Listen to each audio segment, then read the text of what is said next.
আসসালামু আলাইকুম, শুভ সকাল। কেমন আছেন? আমরা তো ভালো আছি আলহামদুলিল্লাহ। যারা কেমন আছেন, নতুন একটি ভিডিও নিয়ে আসলাম। ভাতটা বসাই দিই, বিসমিল্লাহ।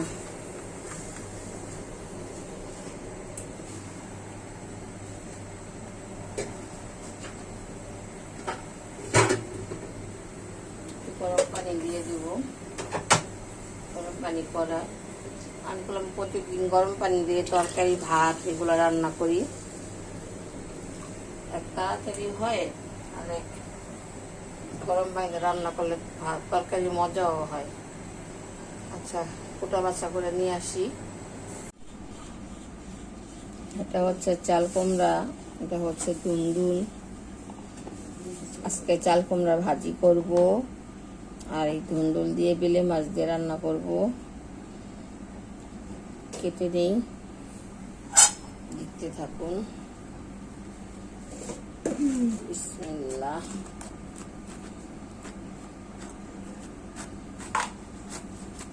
আসসালামু আলাইকুম। ওয়ালাইকুম আসসালাম।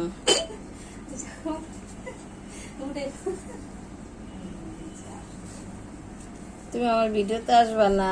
আমার ছেলে গেছে, তাহলে আমার সালামটা নিয়ে দিবা। আমি সালাম নিব, আমার দর্শকরা জিজ্ঞেস করবে না কে সালাম দিল আপনাকে। এই জন্য তোমার সালামের উত্তর নিলাম জোরে। তুমি সালাম জোরে দিবা, আমি উত্তর জোরে নিব। এই তো, থ্যাংক ইউ। এই কাজটা করো। এটার নাম হলো দুন্দুল। দুন্দুল ছিলে নিচ্ছি। আমার একটা আপা আইছে, আপা অনেক পর্দাশীল, ভিডিওতে আসতে চায় না।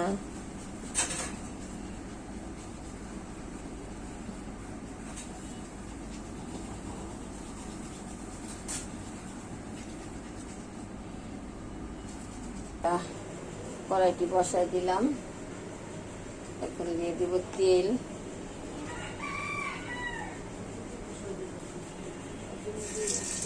পেঁয়াজ রসুন শুটকি এখানে।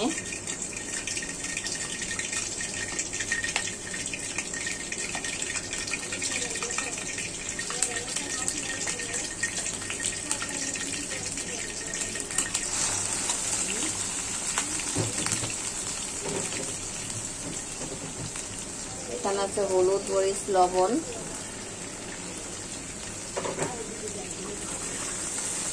মশলাটা ভালো করে কষাবো। এটা হলো কাঁঠালের দানা, এটা দিয়ে দিচ্ছি। বিসমিল্লাহ।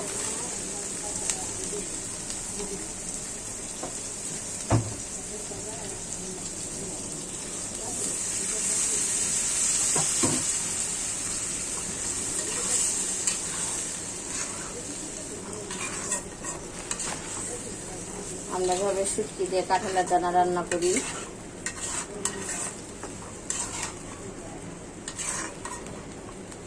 কষানো হোক। বিসমিল্লাহ। এটা ভাজি করব। ভাজিতে সিদ্ধ বসাই দিলাম।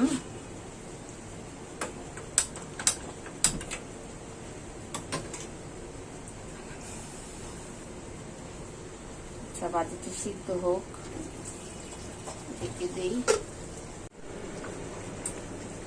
তরকারিটা কেমন হলো একটু দেখি।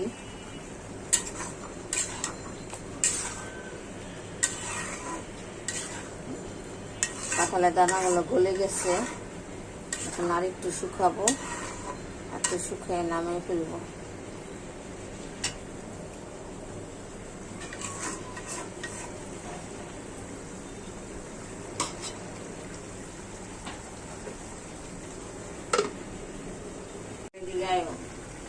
আমার এটা সিদ্ধ হয়ে গেছে, এখন নামিয়ে ফেলবো।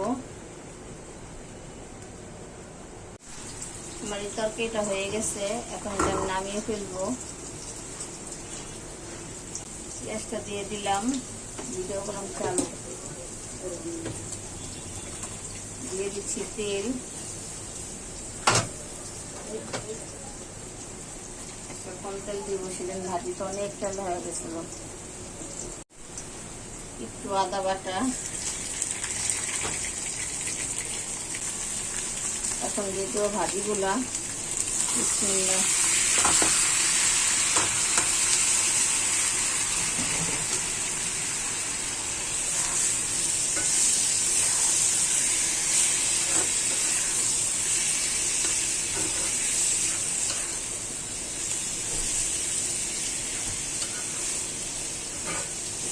থাক। আপনার ভাইয়া বাজারে গিয়েছিল, এখন বাজার নিয়ে আসতেছে, তাই আমি একটু ভিডিওটা ধরলাম, দেখি কি আনছে। হরিণা চিংড়ি আছে, ওই যে হরিণা চিংড়ি মেয়ে খাইব না। আচ্ছা, আজকে না পাইছো, 2-1 দিন পরে গেলে পাইবা। হে ভাই 2 কেজি 3 কেজি মাছ হয়, এই যে গুড়া মাছ আনছে 5 মাসালি। হ্যাঁ, অল্প আনছে 1/2 কেজি। আচ্ছা, মাছ তো কাটতে ইচ্ছা করে না, পারি না। এই যে চিংড়ি আনছে 1/2 কেজি আপাতত। মাজার দেশি এটা। আচ্ছা, আর এই যে বাইলা, আর হইল ইয়া বাইন, বড় বড় বাইন। এটা কি পাঙ্গাস। মালার সাথে তোমার দেখা হয়েছিল? কি করতে বাইরে আইছিল, কি লেখা? খোলা হইলে বাড়িছে, ভালো লাগে না পরে। আর এই যে রুই, সব জিনিসের দাম বাইরে গেছে গা, সব বাইরে গেছে গা।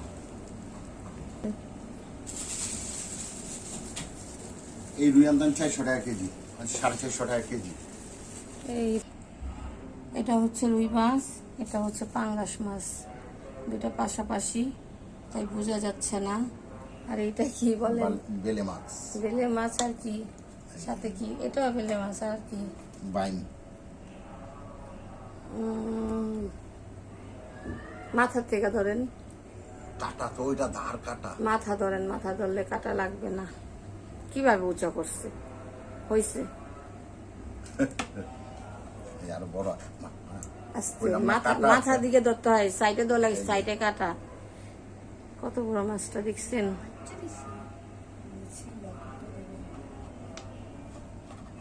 ওদিনকে একটা ফেসবুকে ভিডিও দেখতেছি, বুঝছো, একজনে কমেন্ট করছে যে ব্যাং মাছ ছিলা খাইতে হয়। হ্যাঁ, ওই যে মহিলারা ব্যাং মাছ খায় তারা বলতেছে যে আমরা জীবনে শুনি নেই ব্যাং মাছ ছিলা খায়। কারণ আমি হাসতেছি আর কইতেছি আমরা তো সবসময় ব্যাং মাছ ছিলাই খাই। হ্যাঁ, ওরা হয়তো জানে না, অনেকে অনেক কিছুই জানে না। এটা হচ্ছে গুড়া মাছ 5 মিশালি, এটা হচ্ছে চিংড়ি, আর এখানে আছে বেলে মাছ আর ব্যাং মাছ, এখানে আছে পাঙ্গাস আর রুই মাছ। এই যে রুইয়ের মাথা দেখলেই বোঝা যাচ্ছে, এই যে রুইয়ের মাথা। আর এই পাঙ্গাসের লেজা দেখলেই বোঝা যাচ্ছে, কিন্তু এটা আপনার ভাইয়া শুধু খায়, ওর ছেলে মেয়েও খায় না। ছেলে মেয়ে তো মাছ খাই না, আমি খাই না। মাঝে মাঝে আপনার ভাইয়া আনে, শুধু তারা রান্না করে দিই। গুড়া মাছটা এখন কেটে নিব। গুড়া মাছটা আমি কাটতেছি, দেখি কিভাবে কাটে। এটা হচ্ছে বেলে মাছ, ছোট বেলে মাছ। বেলে মাছ কাটি। আমি কিন্তু মাছ কাটতে পারি না, মাছ ধরতেও পারি না, কিভাবে মাছ ধরে। এই মাছ কাটলে আমার আর খাওয়া হবে না, কারণ মাছের যে স্মেলটা আসে এটা আমি শুনলে আর মাছ খেতে পারি না। আজান হচ্ছে, কথা বলা যায় না।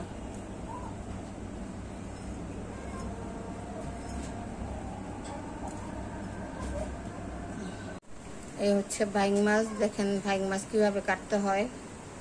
আপনাদের কাছে বাইং মাছ কাটা দেখাবো।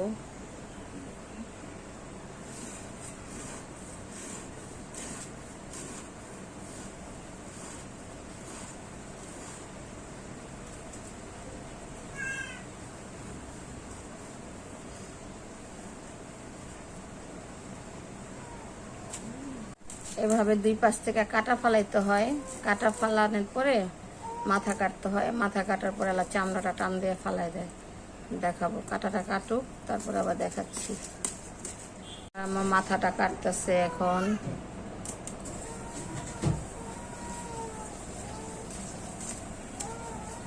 মাথাটা কেটে ফেলে দিল।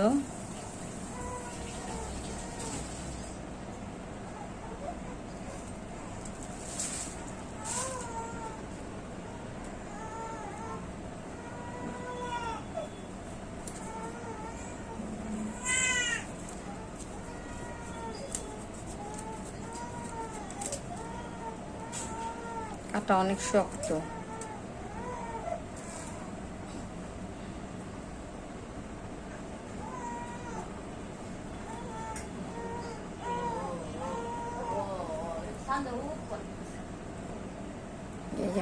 এই যে চামড়া এখন ছিলতেছে, দেখেন কিভাবে ছিলে।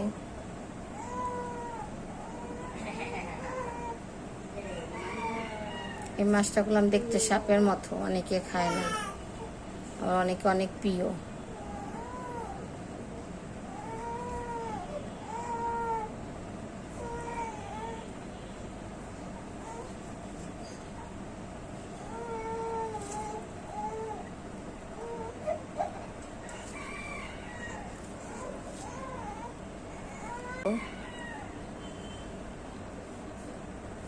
অনেক চেষ্টা করতেছে চামড়াটা কাটার জন্য।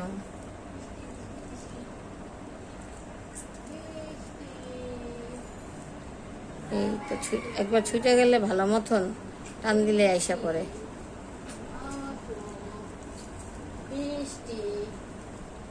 এই যে দেখুন কিভাবে টান দিতে আছে, হাত চাপায় রেখো মা বটির থেকে। এই যে দেখছেন মাছটা একদম সাদা পরিষ্কার হয়ে গেছে। এভাবে টেনে ফালাই দিব।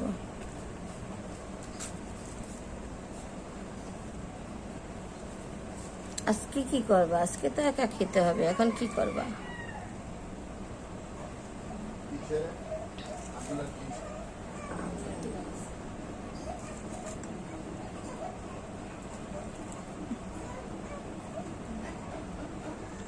মা হরান হয়ে গেছে, আর শক্তি নাই।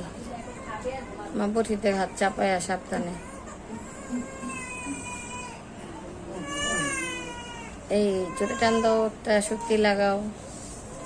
ও এই যে দেখেন চামড়াটা যে ছিঁড়ে ফেললো। এই যে মাছটা সাদা, মা মাছটা আপনার সামনে ক্যামেরা ধরো তো, সামনে আনো, সামনে আনো। দেখেন মাছটা পুরো সাদা হয়ে গেছে। এখন এটা টুকরো করবে।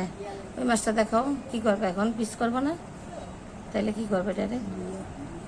ও এটি গসবা। আচ্ছা ওই মাছটা দেখাও, নিচে রাখো, নিচে রাখো। এই যে দেখেন মাছটা কালো না, এটা চামড়া ছিললে এটা রাখো নিচে। মা এখানে মাছ কাটবো। এই যে চিংড়ি মাছ, চিংড়ি মাছগুলো কেটে নেবো। গুঁড়া মাছগুলো কেটে নিয়েছি, এখন রেখে দিই। আমার ভাজিটি হয়ে গেছে, এখন নামিয়ে ফেলবো।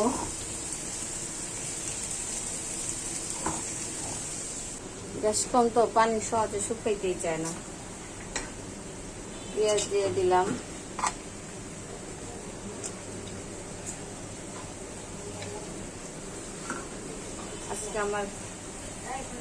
আজকে আমার বাটা পেঁয়াজ নাই, আজকে আমার কাটা পেঁয়াজ দিয়ে রান্না করতে হবে।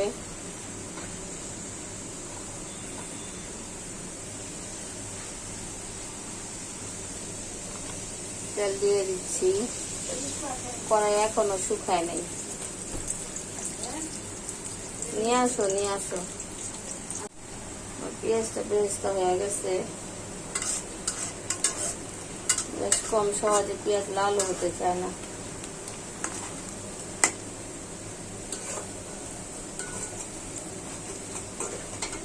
পানিটা দিয়ে দিই। এখানে হলুদ, মরিচ, লবণ, আদা, রসুন বাটা দিয়ে দিচ্ছি। মশলাটা কষাবো।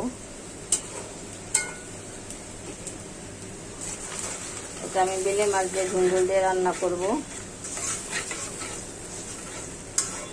বেশি মশলা দেব না, কম ঝাল পাক করব। কষানো হোক। সবজিটা দিয়ে দিচ্ছি, এটা হচ্ছে দুন্দুল।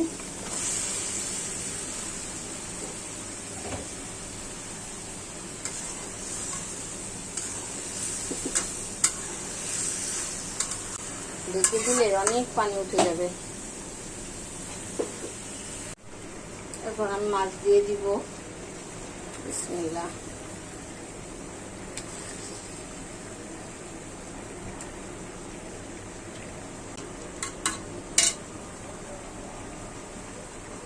পানি দিয়ে দিব যাতে মাছগুলোর ভিতরে মশলা ঢুকে।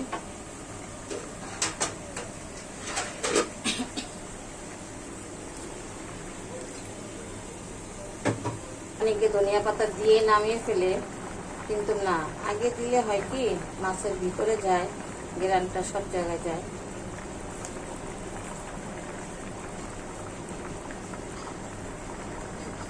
মাছের যে একটা গন্ধ আছে না, তার মাছের একটা কাঁচা গন্ধ কেমন থাকে। আর যারা মাছ না খেতে পারে তাদের কাছে মাছ গন্ধই লাগে। তার জন্য আমি সবসময় আগে ধনিয়া পাতাটা দেওয়ার চেষ্টা করি। মাছ তো আমি খেতেই পারি না, এখন বাধ্য হইয়া খাই।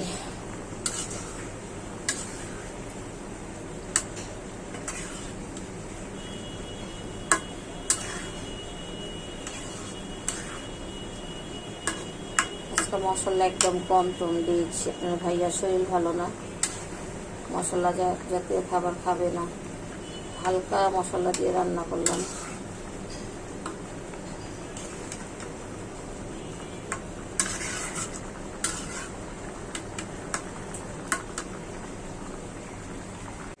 আমার তরকারি রান্না হয়ে গেছে, এখন এটা আমি নামিয়ে ফেলবো। ভিডিওটি ভালো লাগলে লাইক করবেন, কমেন্ট করবেন, শেয়ার করবেন, একটা সাবস্ক্রাইব করে দিবেন। আল্লাহ হাফেজ।